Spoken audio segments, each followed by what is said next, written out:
What I wanted to ask you about today was about the derelict crab pot pickup. Can you just tell me a little bit about what you're going to be doing and the importance of getting those crab pots out of the ocean? Sure. So this was a joint project. It was proposed by the Oregon Dungeness Crab Commission and the Oregon Department of Fish and Wildlife as one of the 800 or so proposals we received when we had stimulus money. We selected only 50 projects, that was one of them, and it paid fishermen to go out on the water and find and retrieve crab pots that had been lost.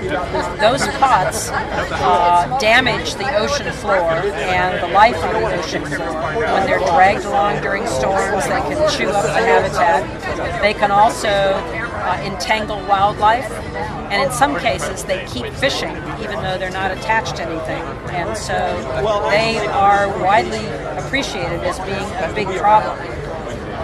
And when fishermen lose pots, that's losing money. So this was a project that they championed to go out and collect these pots. The money hired fishermen and state employees.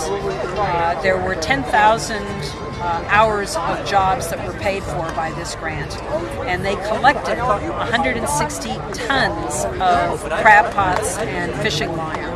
So it was a pretty remarkable effort, putting out of work fishermen back to work to go do something meaningful. When they retrieved the pots, they then gave them back to their owners. They could tell who the owners were, and so those owners were delighted.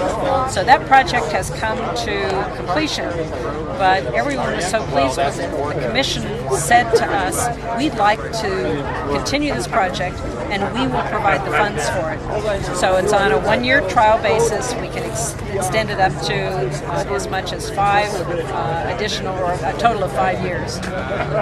So it's just one of the, it was a great project to begin with. It was very successful, so much so that the industry is taking the lead and is going to continue the project. Now, of course, this is going to be successful past the year. What happens from there as far as funding to keep it going? So the funding from the stimulus grant provided was the money for the first year.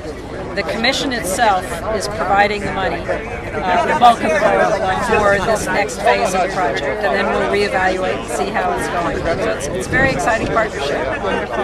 And it's perfect because it employs the fishermen, and it also, as you said, gets those crab pots out of the area so that it doesn't cause any more damage. And also, they're making the crab pots now so that they haven't, and I'm not technical, but they have the releases. Yes, so that they're able to, hopefully the crabs are able to escape. Yes, fishermen here in Newport pioneered this technology so that they would not keep fishing once they were lost. But they still can provide or create damage to the habitat, so it's important to pick them up and then recycle them, use them for fishing again, or if they're too heavily damaged, then they recycle them in a project called Fishing for Energy. They create energy by recycling those pots. So it's a great project. Now, is that something that's going to continue in other areas as well? I think it's a model project, and I'm hopeful that others may see it and get ideas about how they could do something similar. Wonderful. Is there anything else you'd like to add? We have a great marine debris program at NOAA, and this is one of the kinds of community-based efforts and partnerships that we like to brag about. It's the best way to do things. That's wonderful. Thank you.